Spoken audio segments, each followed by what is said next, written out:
Has your child's unique hobby ever saved someone's life? When you're a parent of an autistic child, you learn to embrace their obsessions. For my 10-year-old son, it was nunchucks. Not video games, dinosaurs, or trains. Nunchucks. He practiced 4 hours every day in our garage, the same moves over and over until his hands calloused. Other dads were teaching their kids baseball. I was watching my kid spin deadly weapons around like a mini Bruce Lee. Honestly, I thought it was incredible. His teachers kept suggesting we redirect his energy into something more appropriate, but I always defended him. If it made him happy, then it was good for me. I just never thought his obsession would save multiple lives. My son had a girlfriend at school. I say girlfriend in quotes because they're 10, so it's not a real relationship. But they were both autistic and understood each other in a way other kids didn't. They'd hold hands at recess, share their snacks, sit together at lunch. It was innocent and sweet, and my wife and I thought it was harmless. But then this 13-year-old kid from the older class started hitting on her. My son told me the kid kept following her around,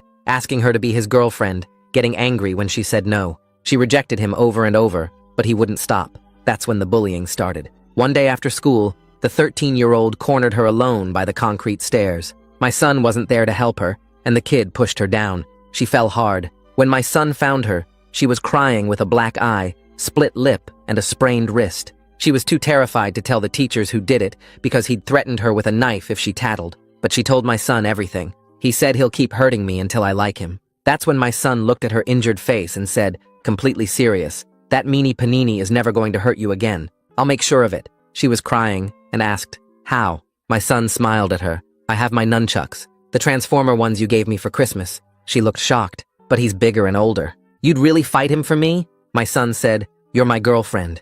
I would fight a dinosaur for you, and he's not bigger than a dinosaur." From that day on, my son started carrying his nunchucks everywhere. He even secretly brought them to school in case he needed them there. At home, he upped his training, now doing 6 hours per day instead of 4, watching every nunchuck video on the internet. He got so good he could use the nunchucks to pass you a glass of water from across the table without spilling it. During this time, my son's girlfriend's parents reported the bullying to the school with photos of her injuries. In response, the principal gave the bully a 1-day suspension. 1 day. That's how we found out the system doesn't do much when the bully's parents donate to the school. After the suspension, the bully came back angrier. His threats started. He'd text my son saying, "I know where you live," with a photo of our house. He brought a BB gun into school and threatened the girlfriend with it. He left notes in her backpack ranging from deranged love letters to intimate descriptions about how he'd take her by force if he had to. Then Friday happened. My son and his girlfriend were over at our house, and my wife and I wanted to run to the corner store to surprise them with snacks. We left them playing video games and told them we'd be back in 15 minutes. We didn't even think anything would happen. But the second we walked away, our bathroom window shattered. The 13-year-old bully climbed through the broken window holding his dad's gun. He wasn't just breaking in, he was hunting. My son heard it first. His girlfriend screamed, and he told her to run straight to the bedroom and lock the door behind her, then call for help. "Where's your little girlfriend?" the bully called out from the bathroom. My son grabbed his transformer nunchucks from the living room and positioned himself in the hallway between the intruder and the bedroom where his girlfriend was hiding. The 13-year-old came around the corner, a real loaded pistol in his hand, but my son was already waiting there. The second the bully came in view, he started raising his firearm at my son, but my son didn't hesitate. He didn't freeze or go cold. By the time that gun started coming up, my son's nunchucks were already moving. One perfect strike knocked the gun out of the kid's hand. The bully lunged at him in rage, but my son had already shifted into muscle memory. He started whooping him with the nunchucks, body shots, leg strikes, head shots, all precise, all controlled. The 13-year-old dropped hard onto our floor, nose bleeding. My son stood over him, the bedroom door unlocked. His girlfriend came out and saw him, her bruise still visible on her face from when the bully had hurt her. She ran to him. "You kept your promise." That's when my son finally broke from his focused state. He started shaking as the adrenaline hit him. He looked down and saw the bully was reaching for the gun. That's the exact moment my wife and I burst through our door, accompanied by the bully's parents, who'd gone out looking for their child. The gun was still on the floor between us. I moved faster than I thought possible and grabbed it before anyone else could reach it, my hands shaking as I secured the weapon and stepped back. My wife already had her phone out calling 911, her voice steady despite the chaos as she reported a home invasion and an injured intruder. The bully's parents stood frozen in our doorway, staring at their son bleeding on our hallway floor, his nose clearly broken and his face swelling from where my son's nunchucks had connected. My son still held the transformer nunchucks in his hands, standing over the bully like a guard, but his whole body was trembling now that the adrenaline was wearing off. His girlfriend clung to my wife's side, her face showing the fading bruise from when this same boy had pushed her down the concrete stairs weeks ago. The bully's mother started crying and tried to rush forward, but I held up my hand and told everyone to stay back until the police arrived. Officer Grayson Ainsworth showed up within 4 minutes, 2 other patrol cars right behind him, and I handed over the gun immediately while explaining that this 13-year-old had broken through our bathroom window to hurt my son's girlfriend. The paramedics rushed in next and started treating the bully's injuries while my son finally dropped his nunchucks and started crying, the reality of what just happened hitting him all at once. My wife wrapped our son in her arms while his girlfriend pressed against both of them, and I watched the officers photograph everything: the broken bathroom window, the dropped gun, the nunchucks that had saved 2 children's lives. The bully's father kept trying to get to his son, but the officers made everyone stay in different areas while they secured the scene and took initial statements. Detective Nina Bowles arrived about 20 minutes later and immediately started separating everyone for proper interviews, beginning with me and my wife in our kitchen, while a female officer stayed with both children in the bedroom. I explained the entire history, how the bully had been stalking my son's girlfriend for weeks, how he'd already hurt her badly enough to leave visible injuries, how the school had only given him a 1-day suspension despite photographic evidence, how his threats had escalated to texting photos of our house. The detective's face got darker as I showed her the threatening messages on my son's phone, including the picture of our home that the bully had sent days earlier with the text saying he knew where we lived. She photographed everything on her own phone and asked why we hadn't reported the threats to police before tonight, and I had to admit we'd trusted the school to handle it after the girlfriend's parents made their official report to the principal. The paramedics loaded the bully onto a stretcher and transported him to the hospital with a police escort. His injuries, including what looked like a broken nose, possible head injury, and multiple marks from the nunchuck strikes all over his body. His parents followed in their car after giving brief statements, the mother still crying, and the father looking completely shocked at what their son had done. Detective Bowles spent over an hour interviewing my son with my wife present and a specialist on video call, using gentle questions to understand exactly what happened from his perspective. My son explained in his straightforward way how he heard the window break, told his girlfriend to hide in the bedroom and call for help, then positioned himself in the hallway because he'd promised to protect her. When the detective asked how he knew what to do with the nunchucks, my son described his 6-hour daily training routine and demonstrated the exact disarming strike he'd used on the intruder. His hands started shaking again during the demonstration, and he suddenly asked if he was in trouble for hurting someone, his voice small and scared in a way I'd never heard from him before. The girlfriend gave her statement next, describing how she locked herself in the bedroom like my son told her to and called 911, hearing the fight in the hallway and being scared that the bully would hurt her boyfriend. She kept touching the fading bruise on her face from the stairs incident weeks ago, telling the detective that my son had saved her life tonight. The interviews dragged on past midnight before Detective Bowles finally sat down with us in the living room and explained what would happen next. She told us the bully would face serious charges in juvenile court, including home invasion,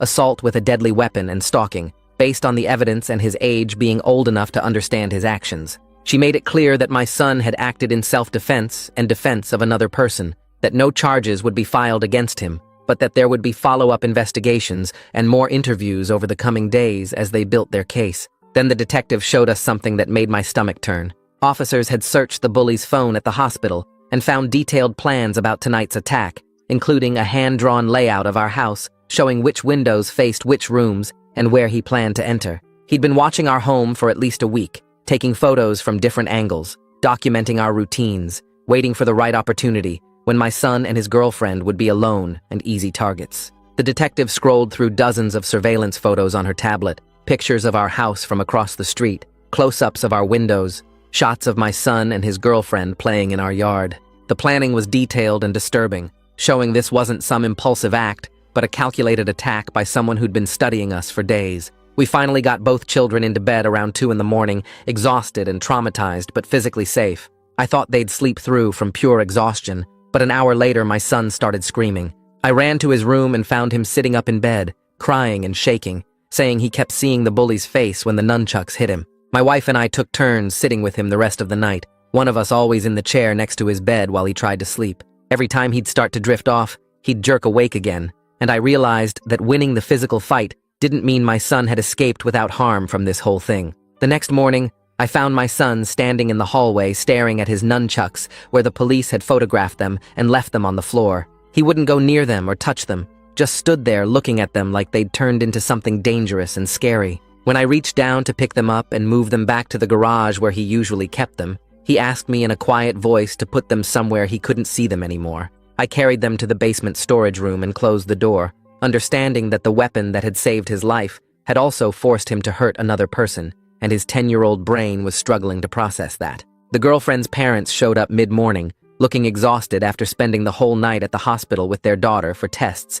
due to the extreme stress of everything that happened. They hugged us and thanked us through tears for keeping their daughter safe, but I could see the fear in their eyes as they looked at our broken bathroom window, now covered with plywood, and the police tape still marking sections of our hallway. Their daughter was physically fine, but emotionally shaken, and they'd kept her overnight just to be safe. Detective Bowles called around noon to update us on the situation. The bully was being held in juvenile detention pending a court hearing, unable to post bail due to the severity of the charges and the threat he posed. She also mentioned that his father's gun had not been properly secured in their home, which would add potential criminal charges against the parents for failing to safely store a firearm. Then she told us we needed to bring our son in for a formal video-recorded interview that afternoon at the police station's special interview room designed for children. At the police station, my son sat in a room decorated with toys and soft furniture, nothing like the cold interrogation rooms you see on TV. Detective Bowles asked him to tell the story again, while a camera recorded everything for the court case. He was calmer today, more controlled in how he described what happened, but he kept asking if the bully could come back to our house. The detective patiently explained multiple times that the boy was locked up in a secure facility and couldn't hurt anyone right now, but my son needed to hear it over and over before he seemed to believe it. After the interview finished, a social worker met with us in a different room to discuss resources for dealing with what both children had experienced. She explained that they would both need therapy to process the trauma, emphasizing that even though my son was the one who defended them, he still went through a situation where someone threatened his life, and he had to use violence for the first time. She said this could be deeply confusing for any child, but especially for one on the autism spectrum who might process the moral complexity of hurting someone in self-defense differently than other kids. We scheduled an emergency appointment with a therapist who worked with childhood trauma and autism, getting a slot for tomorrow morning because the social worker marked our case as urgent priority. My son spent the rest of the day unusually quiet, not playing with any of his toys or wanting to watch his favorite shows, just sitting close to either my wife or me on the couch. He didn't want to talk about what happened, didn't want to do anything really, just needed to be near us. That evening, the school principal called my cell phone. She said she was concerned and wanted to know when my son would be returning to class, completely ignoring the fact that her totally inadequate response to the initial bullying had directly led to this whole situation getting worse.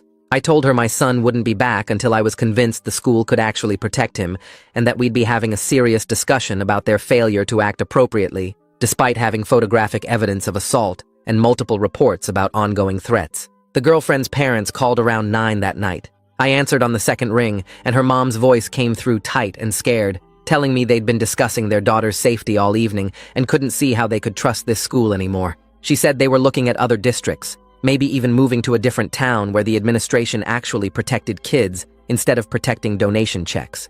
I felt my stomach drop because I knew what that would mean for my son. He was sitting on the couch nearby, supposedly watching TV, but his eyes locked onto me the second he heard me say her name. I tried to keep my voice neutral, tried to walk into another room, but he followed me, his face already showing that panicked look he gets when his routine gets disrupted. After I hung up, he grabbed my arm and asked if his girlfriend was leaving.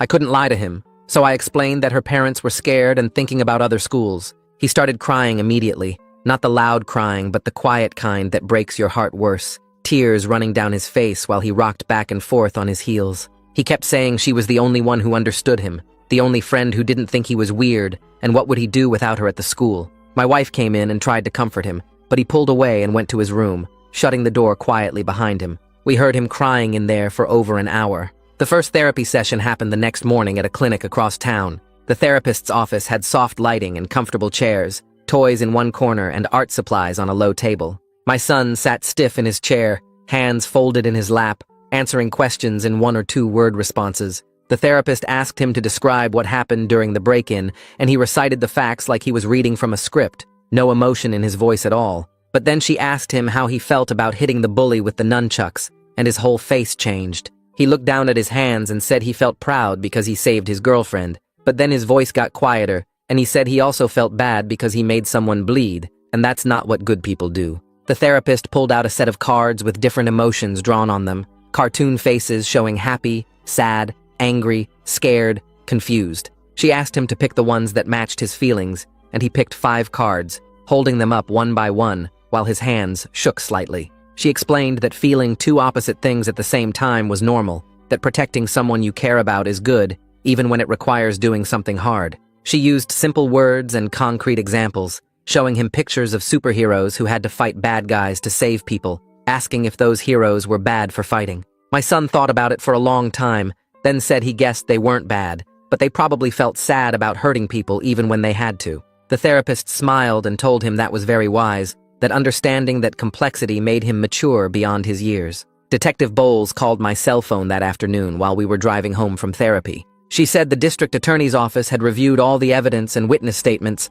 and they were treating this case with maximum seriousness. The bully would be charged as a juvenile, but given his age and the premeditated nature of the attack, they were pushing for placement in a juvenile detention facility instead of just probation. She explained that the kid had planned this for at least a week, had stolen his father's gun, had broken into our home with clear intent to harm or kill, and that level of calculation showed he was dangerous. The DA's office was also considering charges against the bully's parents for failing to secure their firearm properly, since that failure directly enabled their son to commit these crimes. Detective Bowles said we'd need to come in for another interview next week, this time with the prosecutor present, so they could prepare for the preliminary hearing. She assured me they had a strong case and that both children would be protected throughout the legal process. 3 days after the incident, a thick envelope arrived in our mailbox. Inside was a letter on expensive letterhead from an attorney representing the bully's parents. The letter requested a meeting to discuss a resolution that would be in everyone's best interests,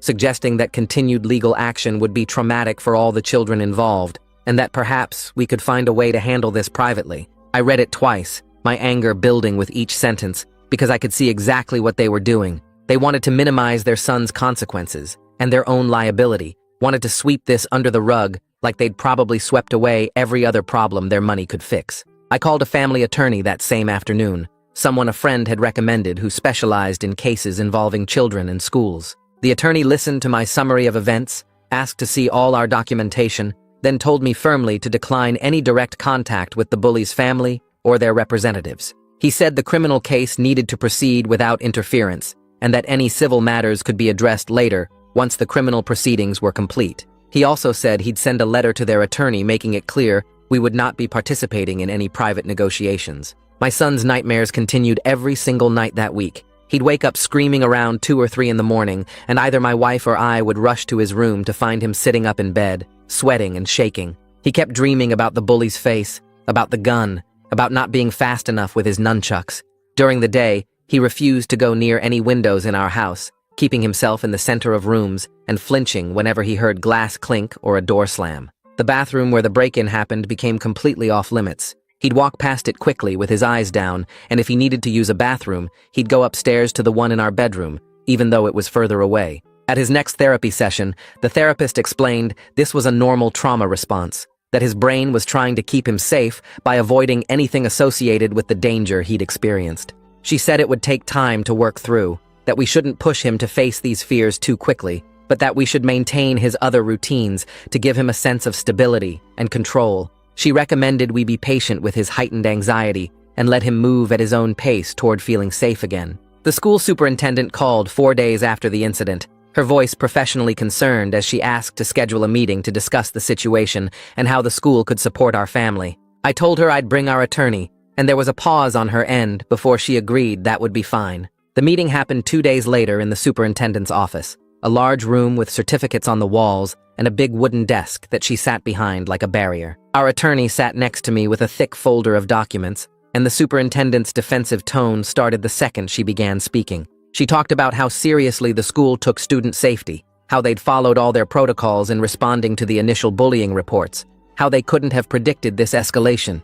I felt my jaw clench as she spoke, and I glanced at our attorney, who gave me a small nod to let him handle it. Our attorney opened his folder and pulled out a timeline he'd prepared, laying it on the superintendent's desk. He walked her through every single report made about the bully, starting with the girlfriend's parents bringing in photos of their daughter's injuries. He showed the principal's response, a one-day suspension for causing a black eye, split lip, and sprained wrist. He continued through the subsequent reports about threats, the BB gun incident at the school, the disturbing notes left in the girlfriend's backpack, and the photo of our house that the bully had sent. For each incident, he showed the school's response or lack thereof, the pattern becoming undeniable as he laid it out. Then he pulled out the donation records, public information showing the substantial contributions the bully's parents had made to the school over the past 3 years. He didn't accuse anyone directly, just let the timeline speak for itself, showing how a dangerous student had been protected while his victims were left vulnerable. The superintendent's face went pale as she realized we'd documented everything, that we had proof of their failures, and that the school district faced serious legal exposure for their negligence. She started talking about reviewing their policies, about implementing new safety measures, but our attorney cut her off and said those conversations could happen later, that right now, we needed immediate action to ensure our son's safety when he returned to the school. My son went back to the school exactly 1 week after the incident, but not without conditions. The district assigned an aide specifically to watch him and his girlfriend throughout the school day, someone who would stay within sight of them at all times. They implemented a safety plan that included immediate removal and police contact for any student who threatened either child, no questions asked, no warnings given. The principal had to sign off on all of it, and when I dropped my son off that first morning back, she couldn't meet my eyes, just nodded, and said she'd personally ensure the plan was followed. I looked her in the eye and told her I'd be checking in every single day, that I'd be showing up unannounced to verify the aide was doing her job, and that if anything happened to my son or his girlfriend,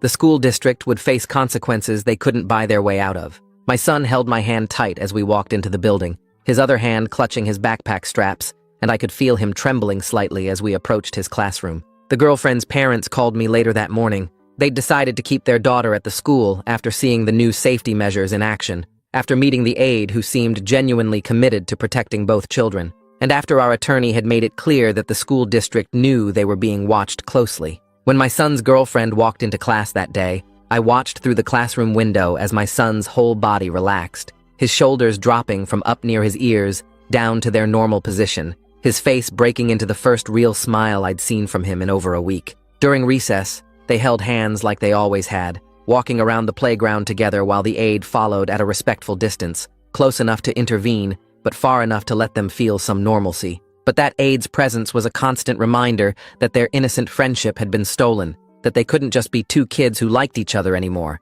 that they were now victims who needed protection. 2 weeks after the home invasion, my wife and I sat in a courtroom for the preliminary hearing. We'd left our son at home with my sister, not wanting him anywhere near the courthouse where the bully would be. The judge, an older woman with sharp eyes and a no-nonsense expression, reviewed the evidence that the prosecutor presented. She looked at the photos of our broken bathroom window, examined the police reports documenting the gun and the injuries the bully sustained during my son's defense, read through the threatening texts and the disturbing notes. The bully sat at a table with his attorney and his parents, his head down, wearing a dress shirt that looked too formal for a 13-year-old. The judge asked several questions about the timeline, about the school's response to initial reports, about how the bully had obtained his father's gun. After an hour of testimony and evidence review, she determined there was more than sufficient cause to proceed with juvenile charges for home invasion, assault with a deadly weapon, stalking, and attempted assault. The bully's attorney tried to argue for release to his parents' custody pending trial,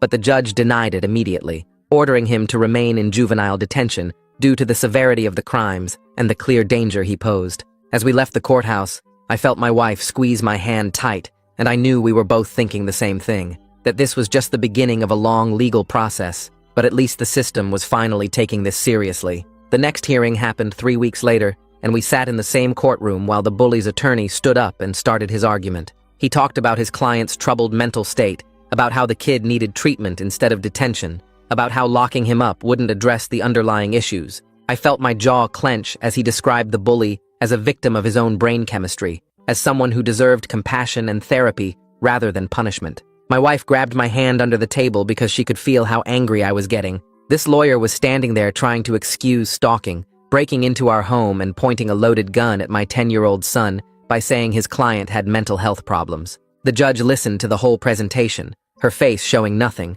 then asked the attorney if mental health issues excused breaking into someone's home with a deadly weapon. The attorney stumbled through his response, saying no, but that treatment should be prioritized. The judge ordered a full psychiatric evaluation, but made it clear the bully would stay in juvenile detention pending trial because the crimes were too serious to ignore. She said something about taking the severity seriously and protecting the community, and I felt my wife's grip on my hand relax slightly. We left that courthouse feeling like at least one adult in the system understood that what happened to our son wasn't something you could therapy away without consequences. 2 days after that hearing, our attorney called and asked us to come to his office for an update. We sat across from him in his conference room while he explained that the school district's insurance company had reached out about settling potential civil claims. He said they wouldn't have contacted him unless they knew they'd failed badly in their duty to protect students. The insurance company wanted to avoid a lawsuit that would expose every mistake the school made, every time they chose donations over safety,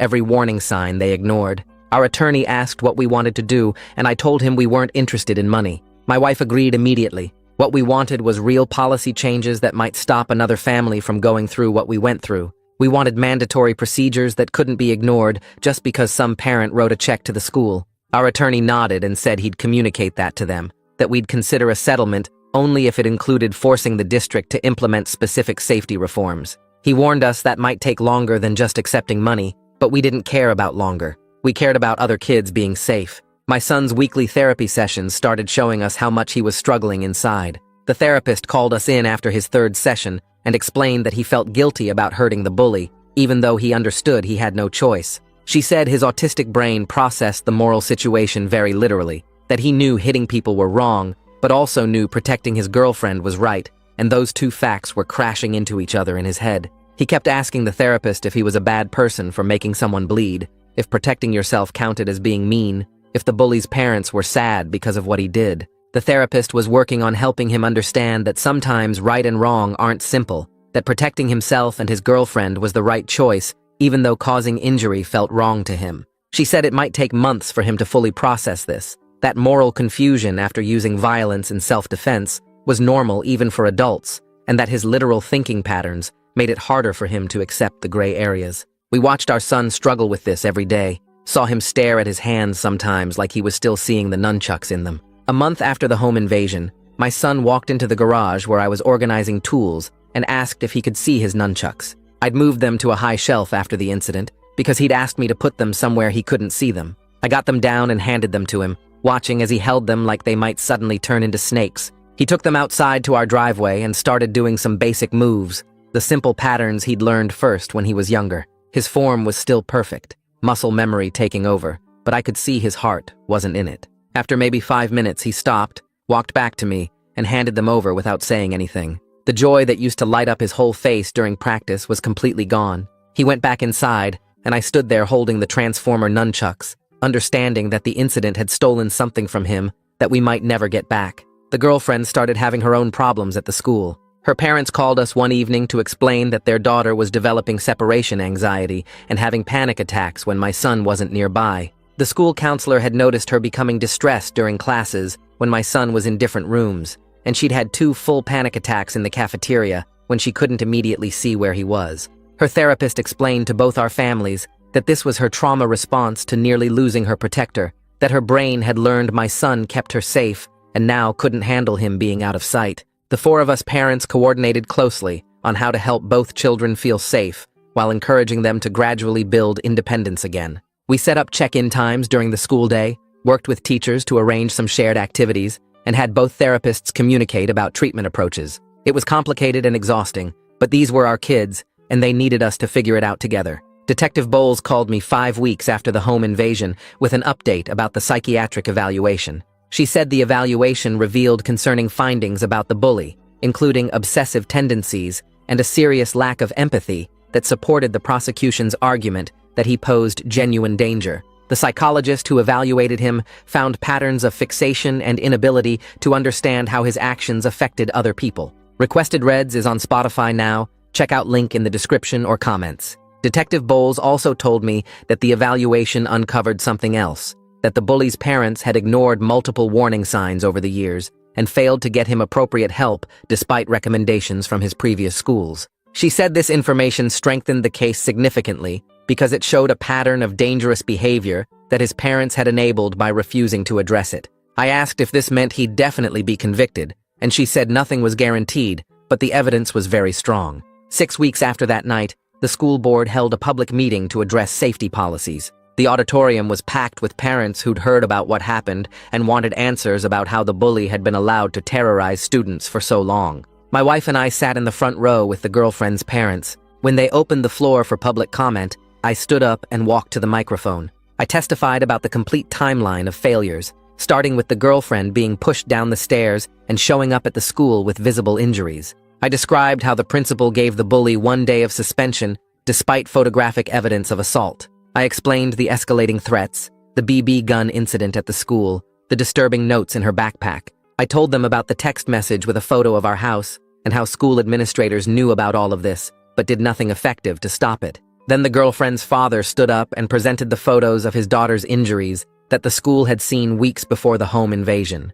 He held up each photo so the whole auditorium could see the black eye, the split lip, the bruised wrist, asking the board how they could look at these pictures and think a 1-day suspension was appropriate. Other parents spoke too, sharing their own stories of bullying incidents that got inadequate responses, creating a picture of systematic failure to protect students. The school board members looked uncomfortable through all the testimony, shifting in their seats and avoiding eye contact with us. After 2 hours of parents speaking, they moved into their voting session. They voted to implement new policies including mandatory reporting of all physical assaults to police, regardless of family circumstances. They voted for immediate suspension pending investigation for any threats of violence. Most importantly, they voted to remove any consideration of family donations from disciplinary decisions, putting it in writing that money couldn't buy safety exceptions anymore. The policies passed with only one dissenting vote from a board member who'd received campaign contributions from the bully's father. It wasn't enough to undo the damage to our children, but it was something real that might protect future students from going through what our kids went through. The prosecutor called us the following week to tell us the trial date was set for 2 months out. He walked us through what to expect and assured us the evidence was overwhelming. He said they expected either a guilty plea once the bully's attorney saw how strong the case was, or a conviction if it went to trial. The best news was that my son wouldn't have to testify in person because of his age, and because the video-recorded interviews were admissible in juvenile court. I felt relief wash over me at that, because I didn't want my son to have to face his attacker again, didn't want him sitting in a courtroom while the bully stared at him. The prosecutor explained that the girlfriend also wouldn't need to testify in person for the same reasons. He said the physical evidence was strong enough, between the broken window, the gun, the threatening texts and notes, and the injuries on both the bully and our son. My wife asked what kind of sentence the bully might face if convicted, and the prosecutor said juvenile detention until age 18 was likely,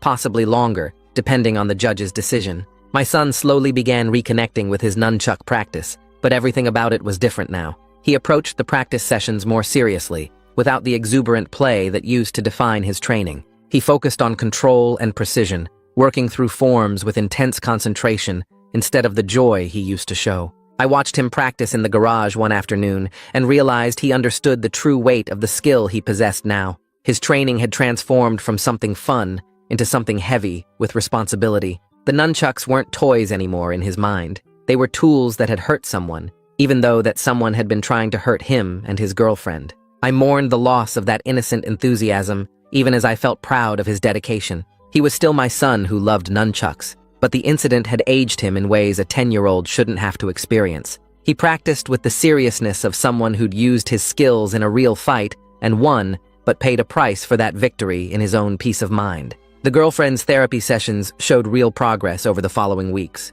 Her therapist worked with her on breathing exercises for when she felt scared, and she practiced them at the school whenever she saw older boys in the hallways. She started raising her hand more in class and eating lunch without checking over her shoulder every few seconds. But some days she'd freeze up when a tall teenager walked past, her whole body going rigid until my son squeezed her hand and reminded her she was safe. Both kids learned grounding techniques where they'd name 5 things they could see, 4 things they could touch, 3 things they could hear. They'd do this together during recess when one of them started feeling anxious, sitting on the bench and going through the list until their breathing slowed down. Their bond grew deeper through all this shared healing, but it carried a weight that 10-year-olds shouldn't have to carry. They understood each other's triggers and fears in ways that made them seem older than their classmates, like they'd lived through something that aged them beyond their years. 2 months after the home invasion, the prosecutor called to tell us the bully's attorney wanted to discuss a plea deal. The lawyer was offering to have his client plead guilty to reduced charges in exchange for treatment-focused sentencing at a juvenile facility instead of regular detention. The prosecutor explained that this would guarantee the bully got mental health care while still being locked up and away from our children. He asked what we thought before responding to the offer. My wife and I talked about it that night after the kids went to bed. We agreed that making sure the bully stayed away from our son and his girlfriend mattered more than pushing for maximum punishment. If he got help for whatever was wrong in his head, maybe he wouldn't hurt someone else's kid down the road. We called the prosecutor back the next morning and told him we'd accept the plea deal as long as the bully served real time in a secure facility and couldn't come anywhere near our children ever again. The plea hearing happened 3 weeks later at the courthouse downtown. My wife and I sat in the courtroom while the bully stood before the judge in an orange jumpsuit, his parents seated behind him looking smaller than I remembered. The judge asked if he understood the charges against him and if he was pleading guilty of his own free will. The bully's voice came out barely louder than a whisper as he read from a paper his lawyer had prepared, admitting guilt to home invasion, assault with a deadly weapon, and stalking. His words sounded flat and rehearsed, like he was reading a book report instead of confessing to breaking into our house with a gun. The judge asked him several questions to make sure he understood what he was admitting to, and each time the bully gave short yes or no answers without looking up from his paper. When the judge asked if he understood that his actions could have killed 2 children, the bully nodded, but didn't say anything that suggested he actually grasped the weight of what he'd done. The judge accepted the plea deal and sentenced him to a minimum of 2 years at a secure juvenile treatment facility with mandatory psychiatric care. She also issued a permanent restraining order that would protect both my son and his girlfriend, stating clearly that the bully could never contact them or come within 500 feet of them for the rest of his life. The whole hearing lasted less than an hour, and then it was over. That evening, my son asked me if the bully had said he was sorry during the hearing.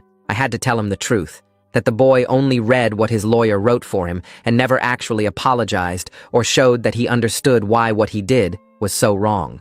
My son's face fell when I explained this, and he asked why someone who hurt people wouldn't say sorry afterward. I didn't have a good answer for that, so I just told him that sometimes people who hurt us don't change or apologize the way we need them to. His therapist spent their next session helping him work through this disappointment, explaining that we can't control whether other people feel sorry or not, but we can decide to find our own peace anyway. She told him that the bully going to a place where he'd get help was a kind of accountability, even without an apology, and that my son had done everything right by protecting himself and his girlfriend. My son seemed to accept this explanation, though I could tell part of him still wished for an apology that would never come. 3 months after the home invasion, our family settled into what the therapist called a new normal. We kept going to therapy every week, and my son worked through his feelings about the incident with someone trained to help kids process trauma. We installed a proper alarm system with sensors on every window and door, and we taught both kids how to use it so they'd feel safer at home. The nunchucks stayed in the garage, but my son's relationship with them had completely changed. He practiced with them a few times a week now instead of every day, treating them like serious tools instead of toys he played with for fun. He focused on control and precision during his training, working through forms with intense concentration. We all became more careful about locking doors and checking windows before bed, and we didn't leave the kids home alone anymore, even for quick trips to the store. My wife started carrying pepper spray in her purse, and I made sure my phone was always charged in case we needed to call for help. We were more cautious and less trusting than we'd been before that Friday, always aware that danger could come when we least expected it. But we were also closer as a family, checking in with each other more often and making sure everyone felt safe and supported. The school year finally ended in early June, and both kids made it through despite everything they'd been through. Their teachers had given them extra time on assignments when they needed it, and the school counselor checked in with them regularly to make sure they were managing okay. My son's grades stayed steady, mostly B's with a few A's in subjects he really liked. His girlfriend did well too, keeping up with her classwork even on days when her anxiety made it hard to focus. On my son's birthday in late May, his girlfriend gave him a wrapped present during their lunch period at the school. He opened it to find a new set of practice nunchucks, foam ones designed for training that wouldn't hurt anyone if he accidentally hit himself during practice. She told him she picked them out herself at the martial arts store with her dad and that she still thought he was the bravest person she knew. My son hugged her right there in the cafeteria, not caring that other kids were watching, and he carried those foam nunchucks with him for the rest of the school day. Summer vacation brought relief from the constant stress of school schedules, and the worry about the kids being in the building where the bully used to go. We focused on normal family activities that helped my son feel like a regular kid again. He spent hours in our backyard pool, diving for toys and practicing holding his breath underwater. He played video games with his friends online, laughing and shouting into his headset about strategies and winning streaks. He practiced with his nunchucks in the garage a few times a week, slowly getting back some of the joy he used to feel during training. We still went to therapy every Tuesday afternoon, but the sessions felt less heavy than they had in the beginning. My son talked more easily about what happened now, and he didn't cry as often when discussing the home invasion. He started making plans for 5th grade, talking about joining the school's game club, and maybe trying out for the talent show with a nunchuck demonstration. These small pieces of normal childhood were coming back bit by bit, filling in the spaces that fear and trauma had taken over. The girlfriend's family joined us for a camping trip in July at a state park 2 hours from home. We set up tents next to each other and spent the weekend hiking, swimming in the lake and cooking over the campfire. Watching my son and his girlfriend roast marshmallows together reminded me that they were still just kids trying to be kids, even after everything they'd survived. They competed to see who could make the most perfectly golden marshmallow without burning it, laughing when the treats caught fire and had to be blown out. That night, we all sat around the fire telling silly stories, and the two of them held hands while looking up at the stars scattered across the black sky. They made plans for 5th grade, talking about classes they hoped to have together and field trips they were excited about. Their resilience showed through in these moments of normal kid happiness, but my wife and I stayed alert the whole trip, scanning the campground for potential dangers and keeping the kids within sight at all times.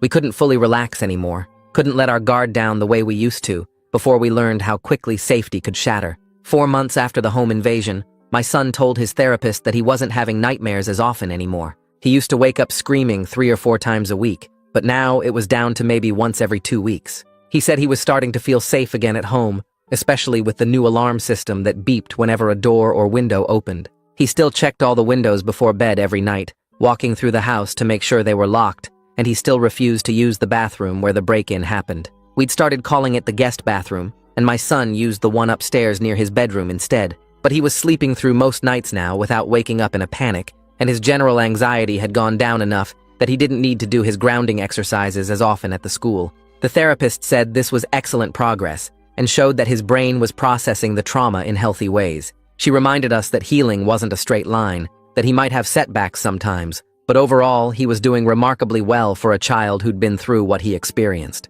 We received an official notification in the mail that the bully had been formally admitted to the juvenile treatment facility in late August. The letter explained that he'd begun intensive therapy for his behavioral and mental health issues, and that he'd be evaluated regularly to track his progress. The restraining order remained in full effect and would follow him even after his eventual release, meaning he could never legally come near our children again. If he violated the order at any point, he'd face immediate arrest and additional charges. The facility was 3 hours away in a different county, far enough that we'd never accidentally run into him or his family around town. Reading that letter brought a sense of closure, knowing he was locked up and getting help while our kids continued healing at home. My wife folded the notification and filed it away with all the other legal documents from the case, and we didn't mention it to my son because we didn't want to disrupt the progress he was making by reminding him of the bully's existence. 5 months after the home invasion, my son walked into the kitchen holding a flyer about middle school preparation classes. He wanted to sign up for the summer program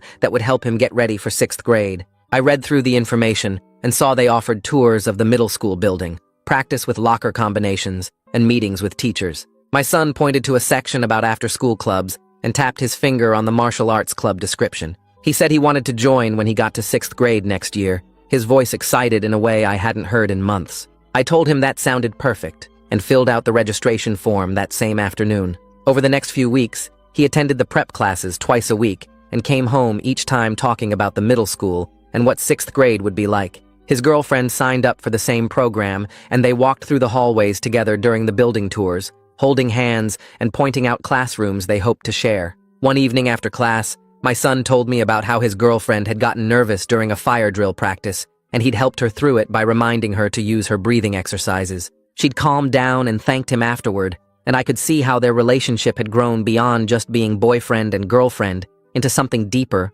where they really understood each other's needs. They knew each other's triggers now and could offer the right kind of comfort when one of them struggled with anxiety or memories of what happened. The school district's legal team reached out to our attorney in early June with a settlement offer. They wanted to resolve everything out of court and avoid a public trial that would expose their failures in detail. Our attorney reviewed their proposal and called us to discuss the terms. The district agreed to fund comprehensive safety training for all staff members across every school in the district. They would implement the new anti-bullying policies we'd pushed for at the school board meeting, making them standard procedure district-wide instead of just at our son's school. They also committed to establishing a full-time victim advocacy position, a dedicated person whose only job would be ensuring that future complaints got handled appropriately and that no student safety concerns got ignored because of money or politics. The settlement included a financial component, but our attorney explained that the real value was in forcing systemic change that might prevent another family from experiencing what we went through. My wife and I talked about it that night after the kids were asleep. We agreed that holding the district accountable mattered more than dragging them through a trial. The policies they were implementing could actually protect other children, and that felt more important than any monetary compensation. We accepted the settlement the next day. 6 months after the home invasion, a local martial arts studio invited my son to perform a nunchuck demonstration at their open house event. The studio owner had heard about what happened from other parents in the community and wanted to give my son a chance to showcase his skills in a positive setting.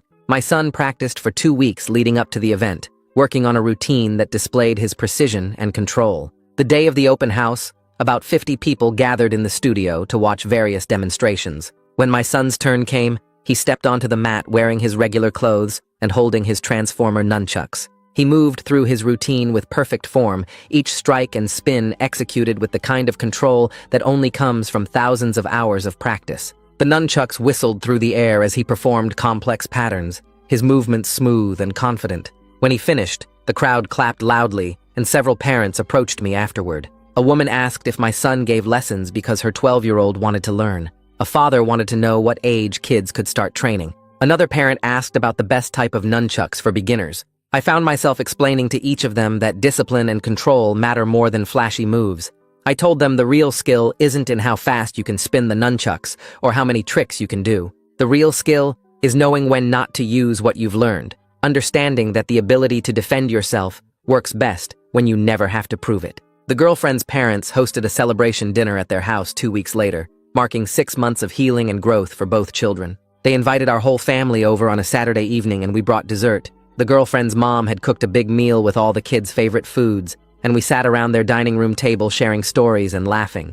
The girlfriend's dad made a toast, thanking us for everything our son had done to protect their daughter, his voice getting emotional as he talked about how different things could have ended that day. My wife squeezed my hand under the table, and I saw tears in her eyes, even though she was smiling. After dinner, the kids asked to play board games in the living room, and we let them while the adults cleaned up the kitchen. I watched them through the doorway as they set up the game, their movements easy and relaxed. The girlfriend laughed at something my son said, and he grinned back at her. They argued playfully about the rules and took turns rolling the dice. There was a lightness to them that had been missing for months, a return to normal kid behavior that didn't carry the weight of trauma in every interaction. The home invasion and everything that led up to it had become part of their story, but it wasn't the whole story anymore. They were just 2 kids who liked each other, playing games and being silly on a Saturday night. My son's therapist called me the following week to discuss his progress. She said he'd made significant improvements in how he processed the trauma and managed his anxiety. His nightmares had decreased to maybe once or twice a month, instead of multiple times per week. He was using his coping strategies effectively when he felt triggered. He could talk about what happened without shutting down or getting overwhelmed. The therapist recommended transitioning to monthly check-ins rather than weekly sessions, noting that he'd developed healthy ways to handle his emotions and had worked through the trauma in age-appropriate ways. She emphasized that we should continue therapy as long as he needed it, but the reduction in frequency felt like a milestone worth celebrating. It meant he was healing, that the work we'd all been doing to help him process everything was actually working. My wife and I took him out for ice cream that evening to mark the occasion. We didn't make a big deal about why, just told him we were proud of how hard he'd been working in therapy. He ate his chocolate ice cream and told us about a funny thing that happened at the school, his face relaxed and happy. A school board member from a neighboring district contacted me in July, asking if I'd be willing to speak at their upcoming meeting about bullying policies. She'd heard about our case through the regional education network and thought our experience could help them strengthen their own procedures. I agreed immediately, seeing it as a chance to potentially protect other children from similar situations. The meeting took place on a Tuesday evening in a packed auditorium. I sat with several other parents who'd also dealt with inadequate school responses to bullying, and we each took turns sharing our stories. When my turn came, I walked to the microphone and explained everything that had happened. I described the initial assault on my son's girlfriend, the photos her parents had provided to the school, and the one-day suspension that did nothing to stop the escalation.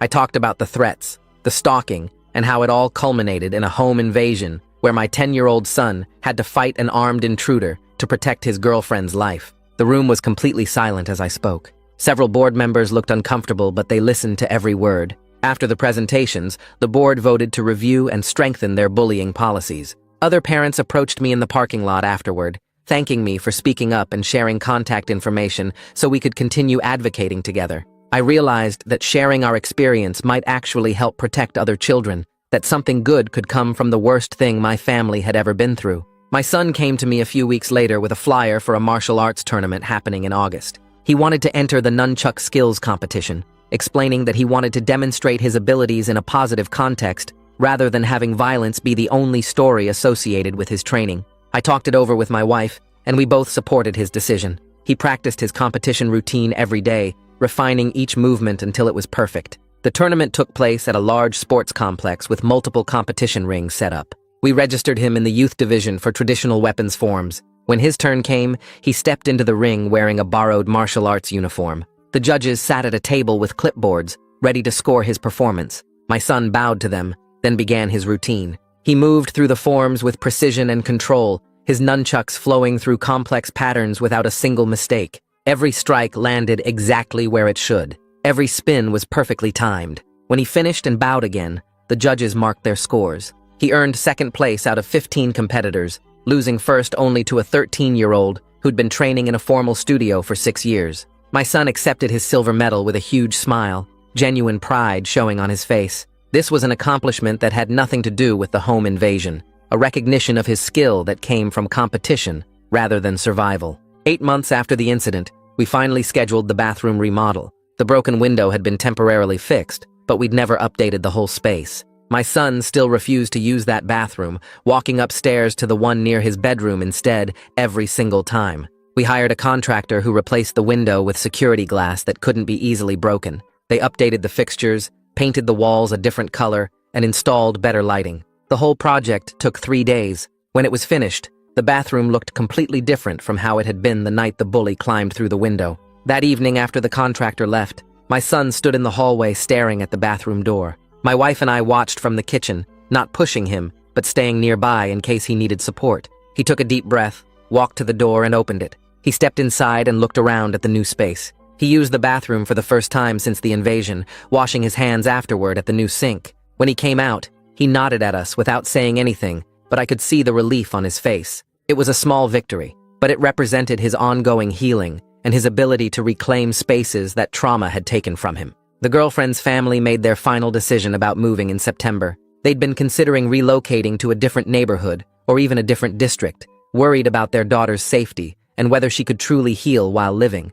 so close to where everything had happened. But they decided to stay permanently after seeing how much community support they'd found through this experience. Their daughter was thriving with continued therapy and the security of having her boyfriend nearby. The two kids had built something strong together, a friendship and relationship that had survived the worst and emerged even stronger. One afternoon, when both kids were at our house, I overheard them making plans for high school together, even though that was years in the future. The girlfriend said she wanted to try out for the soccer team. My son said he'd come to all her games. They talked about classes they might take together and what clubs they wanted to join. Their voices were excited and hopeful, full of normal teenage dreams that had nothing to do with trauma or violence. My son came into the living room one evening while I was watching TV. He sat down next to me on the couch and was quiet for a minute before speaking. He said he was glad he learned nunchucks because it meant he could protect someone he loves when she really needed him. But he also said he hopes he never has to use them that way again, that he doesn't want to hurt anyone else even if they deserve it.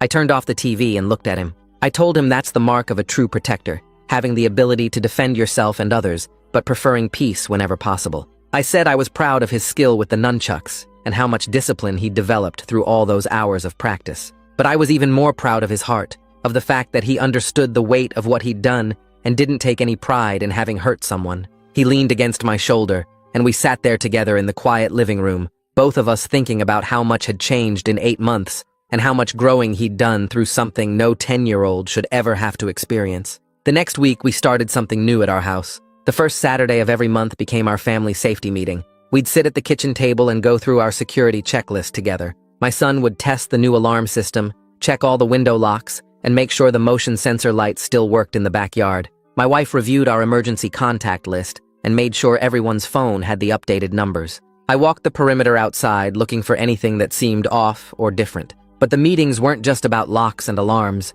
We talked openly about any worries or fears anyone had. My son would bring up things that bothered him at the school or in the neighborhood. We listened without judgment and worked through solutions together. His input mattered as much as ours, because he'd proven he could handle serious situations and make smart decisions under pressure. These monthly check-ins became something we all looked forward to, a way to stay connected and aware without letting fear control our daily lives. 10 months after that Friday night when the bathroom window shattered, both kids were doing better than anyone expected. My son's therapy appointments dropped to once a month, and his girlfriend's family reported similar progress with her treatment.